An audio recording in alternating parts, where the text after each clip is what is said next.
მოგესალმებით მეგობრებო, მინდა მოგილოცოთ ასტროლოგიური ახალი წელი და მოგიყვეთ რა პროცესებს გავდივართ ახლა კოლექტიურად. ეს პერიოდი ნამდვილად არ იყო მარტივი. ბოლო 3 კვირის განმავლობაში ისეთი შეგრძნება იყო, თითქოს სქელ ემოციურ ნისლში დავცურავდით. თუ გეჩვენებოდათ, რომ ყველაფერი რაც აქამდე იცოდით საკუთარ თავზე, მოულოდნელად კითხვის ნიშნის ქვეშ დადგა, მინდა გითხრათ, რომ მარტო არ ხართ. დღეს ჩვენ ვისაუბრებთ იმაზე, თუ რატო ხდებოდა ეს ყველაფერი ევოლუციური ასტროლოგიის ჭრილში. იმისთვის, რომ გავიგოთ საით მივდივართ, ჯერ კარგად უნდა გავაანალიზოთ, რა გამოვიარეთ.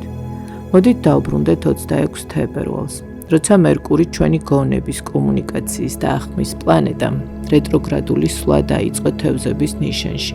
ვიცი სიტყვა რეტროგრადის გაგონებაზე ბევრს ეგრევე გაფუჭებული ტელეფონები, დაგვიანებული ფრენები და ყოფილი პარტნიორების მოულოდნელი მესიჯები გახსენდებათ. კი, ეს ესეც ხდება და ჩვენც დავაგვიანეთ ფრენაზე სტამბულში. მაგრამ დღეს უფრო ღრმად მინდა ჩავყვინთოთ.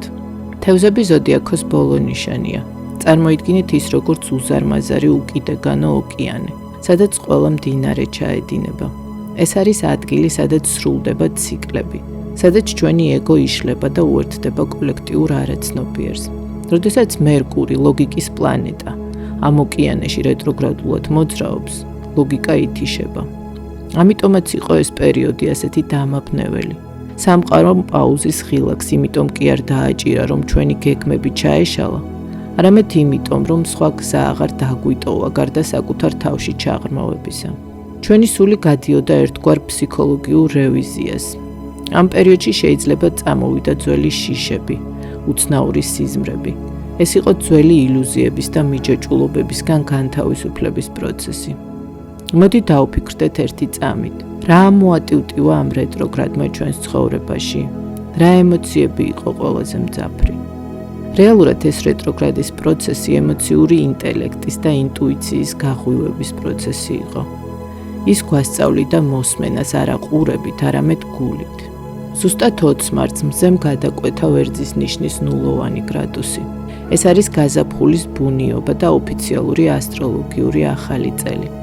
თუ თევზები იყო დასასრული, ვერძი არის პირველი ნაპერწკალი, სიცოცხლის წყურვილი, ინიციატორი, რომელიც დგება და ამბობს: მე ვარსებობ და მე მაქვს უნარი გაბედულად ვიარო ჩემს გზაზე. როგორც კი მზე ვერტში გადადის, ენერგეტიკული სიხშირე მყისიერად იცვლება. წყლის დამამშვიდებელ, ოდნავ მელანქოლიურ ენერგიას ცეცხლის მგზნებარე, დინამიური ენერგია ანაცვლებს. ფიქრს ანაცვლებს მოქმედება, დაბნეულობას ანაცვლებს სიმამაცე. მაგრამ ეს ყველაფერი არ არის. ამავე დღეს მერკურმა დირექტული სვლა დაიწყო. ახლა მინდა თქვენი ყურადღება მივაპყრო ერთ უაღრესად მნიშვნელოვან დეტალს, რომელიც ბევრ ჩვენთაგან შეიძლება გამორჩენოდა. როდესაც პლანეტა ასრულებს რეტროგრადულ სვლას, ის რამდენიმე დღე თითქოს ერთ ადგილას იყინება, რასაც სტაციონალურ ფაზას ვეძახით. და იცით, სად გაჩერდა მერკური პირდაპირ მოძრაობაში გადასასვლელად? ზუსტად თევზების მერვე გრადუსზე.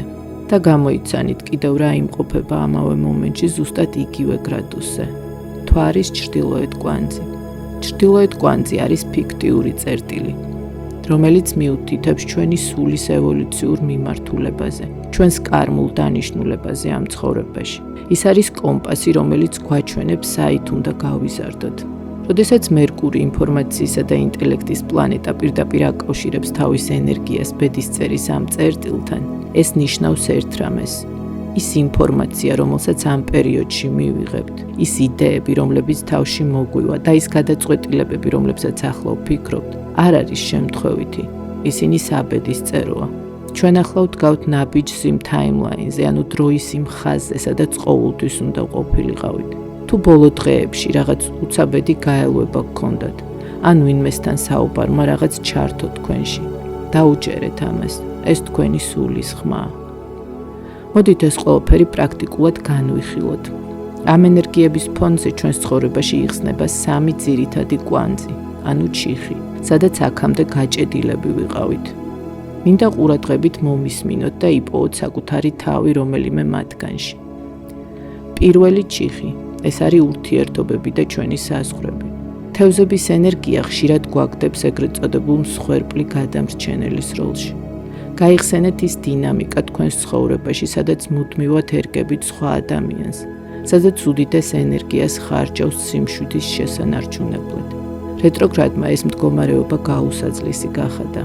მან დაგანახათ, რამდენ ენერგიას გასცემდით და დაუფასებლობას და დაუნახაობას იღებდით სანაცვლოდ. ახლა კი როცა ეს ციკლი სრულდება, ვენერა, ღირებულებისა და ურთიერთობების პლანეტა უკვე გადასულია ვერძის ნიშანში. ვერძი აბსოლუტურად დამოუკიდებელია. ის არ მიდის კომპრომისებზე საკუთარი თავის ხარჯზე. ეს ტრანზიტი გვაძლევს კოსმიურ ნებართვას და გამბედაობას, რომ დავაღწიოთ თავი არაჯანსაღ ემპათიურ მიჯაჭვულობებს. დროა თქვათ თქვენი სიმართლე. დროა ურთიერთობებში შეიტანოთ სიცხადე და თანასწორობა, რადგან საკუთარი თავის პატივისცემის გარეშე ჯანსაღი პარტნიორობა არ არსებობს. მეორე ჩიხი, კარიერა და გაბედული ნაბიჯები, რომელთა გადადგმაც გეშინოდეთ. ბოლო თვეების განმავლობაში ბევრი თქვენთაგანი ალბათ გრძნობდა, რომ პროექტები ჭიანურდებოდა. ახალი წამოწყებები ფერხდებოდა და თავს პარალიზებულად გრძნობდით. მაგრამ მინდა ერთი რამ იცოდეთ. ევოლუციური პერსპექტივით ეს შეფერხებები კი არ გბლოკავდათ, ისინი გიცავდათ. გიცავდათ ნაჩქარევ ეგოზე დაფუძნებულ გადაწყვეტილებებისგან, რომლებიც წარმატებას არ მოგიტანდათ. ახლა კი ყველაფერი იცვლება. 22 მარტს მარსი, რომელიც ვერძის მმართველი და მოქმედებების პლანეტაა, აკეთებს ჰარმონიულ ასპექტს ტრინს იუპიტერთან, გაფართოვების და იღბლის პლანეტასთან. ეს ასპექტი არის კოსმიური მშვილდის არივით. ის პოტენციალი, რაც ამ ხნის განმავლობაში აგროვეთ, ახლა მზადაა გასროლისთვის. სამყარო პირდაპირ გეუბნებათ. დროა იმოქმედეთ და იუპიტერი აუცილებლად დაგიჭერთ მხარს. მესამე ჩიხი. იდენტობის კრიზისი და ტრამვების მოშუშება. ეს ალბათ ყველაზე ღრმა ფსიქოლოგიური ნაწილია. ბოლო დროს ბევრი ადამიანი გრძნობდა საკუთარ ცხოვრებაში თითქოს სხვის როლს ასრულებდით და არა თქვენსას.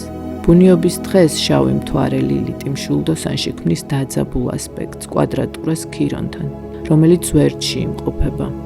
ქირონი ჩვენი ღრმა ჭრილობაა. ვერტში კი ეს არის იდენტობის ჭრილობა. როდესაც ეს ორი ენერგია ერთმანეთს ეჯახება, ხდება კათარსისი. კოლექტიური სირცხვილი ორთქლდება. თქვენ მოულოდნელად აცნობიერებთ, რომ არ გჭირდებათ ბოდიშის მოხდა იმის გამო, თუ ვინ ხართ. თქვენ იშორებთ კონფორმიზმს და იბრუნებთ თქვენს ჭეშმარიტ, აუთენტურ ინდივიდუალობას. ამ ყველაფრის მოსმენისას ალბათ გაგიჩნდათ სურვილი ახლა წამოხდეთ და დაიწყოთ ცვლილებები თქვენ ცხოვრებაში. მაგრამ ახლა სიჩქარის დრო არ არის. ახლა არის სიზუსტის დრო. იმ ასტროლოგიური გრადუსის საბიანური სიმბოლო, სადაც ეს მოვლენები ხდება, არის შოკეი. შოკეის აქვს უნარი ძალიან სწრაფად გააჭენოს ცხენი, მაგრამ ის არის ფოკუსირებული, კონცენტრირებული და სტრატეგიული. ასე რომ ჩემი რჩევა იქნება გონიერება. მერკური 9 აპრილამდე დარჩება ეგრეთ წოდებულ ჩრდილოვან ფაზაში. ეს ნიშნავს, რომ ზოგიერთი დეტალი კვლავ დაზუსტდება და გამოიკვეთება. მიეძით ამ პროცესს დრო.